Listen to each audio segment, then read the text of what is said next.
So does this mean I finally get to use my AMC gift cards that have been sitting around all this time?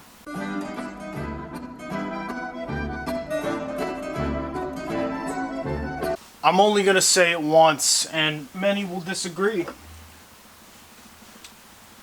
AOC is a cunt. And not even in a respectable way. Really, I'm not just attacking AOC. You can hear the soy boys going, "Bro, why are you so obsessed with her? Why are you so obsessed with her, bro? Sounds like you, I'm coming."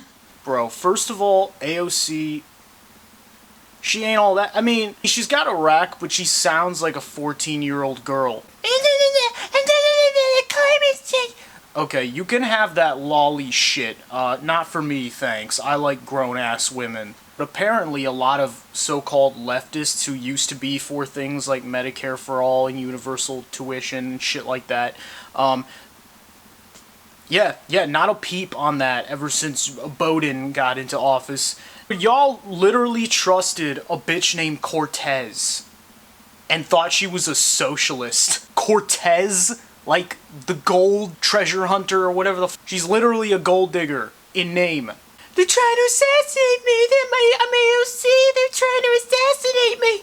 Like, bitch, no one cares about you. Get over yourself. But I'm sure she loves this. She loves the attention. She loves when people hate her because she gets to call them Nazis. And look, I'm all for calling people Nazis. You know, like anti-smokers or people who like country music. Oh yeah, country music, by the way, is the worst genre of all time. It's quite frankly the devil's music. And white people think rap music is the devil's music because, you know, it has rhythm and they're allergic to that. Country music is 1,000 times more perverted than any rap because at least rappers will tell you when they're getting their dick sucked. The bitch is sucking their dick. Yeah.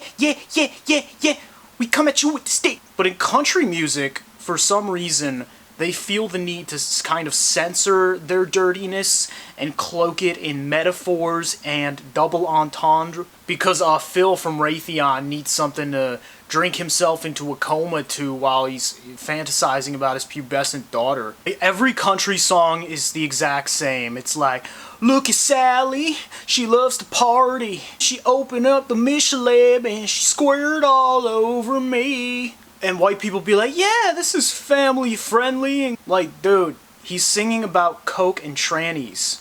Like, how do you not see this? Come out the closet. Every country song sounds like waking up and you find out you're buried alive in an outhouse toilet. And then a fat trucker comes in and just starts squirting diarrhea into your mouth. I want to slit my fucking throat. If country music comes on, I have to leave the room. I have to scram like it's fucking Radoff. Like, Elvis has left the building and I'm gonna go drink in my car now. And I know what y'all thinking. What about Johnny Cash? Fuck you, Johnny Cash was a songwriter with a twang. That don't make you country, this fucking white supremacist.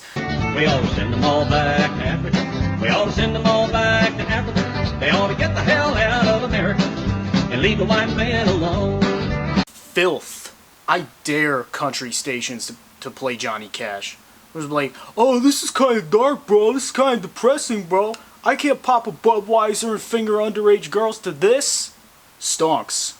Stonks are something you're supposed to have when you're rich, but for some reason poor people also think they're a good idea. Stonks are useful if you have money to lose, but if you're still tied into Dogecoin while your baby's crying because it hasn't been fed in days, maybe not. Maybe, keep going, mate.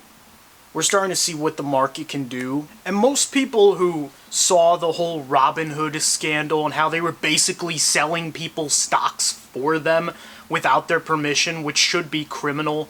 It's unethical at best, because supposedly the only authority who can say when somebody has to stop buying and selling is the New York Stock Exchange. But there are people who be like, yeah, you know, what they did was fair, but you know, also what the hedge fund managers did was fair. It's a fucking casino, man. The house always wins. But, except, it's not a casino. No, in a casino, if you start making too much money, De Niro and Joe Pesci come out and start hitting. Is that what you want? The stock market is a game that you can actually win in the long term.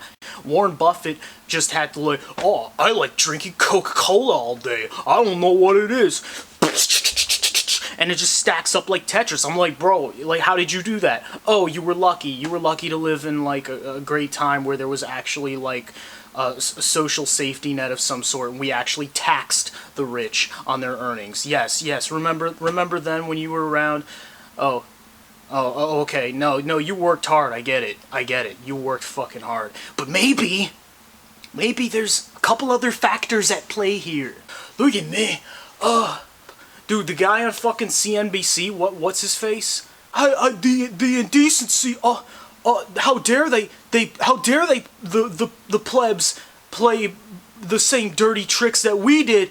Oh, when it worked for us, it was fine, but for them, oh my God, we need regulation now. Step in. Now, am I against regulation? Not necessarily. My answer is, it depends on the regulation. But I wouldn't trust this government a stone's throw from where it is right now. Not a fucking chance they're gonna be the ones to do it right. Even if Robin Hood wins, they're never prosecuted, and the Reddit people lose all their money and their families. No matter what happens, it's not going to end well for the rich. In general, if not them, then their kids are going to be in big trouble, and their grandchildren. They're going to be destitute by the end of this if they keep tightening their grip on the market. When you say, okay, now these people aren't allowed because they're volatile, then you're closing off the market to everybody except you and your adversaries who are also rich. Why would you want a game in which only like 3 families are playing? They're all going to be at each other's throats, and that's going to be hilarious to watch. So fuck stonks. That shit pisses me off, man. But I'm sure I'm just an idiot.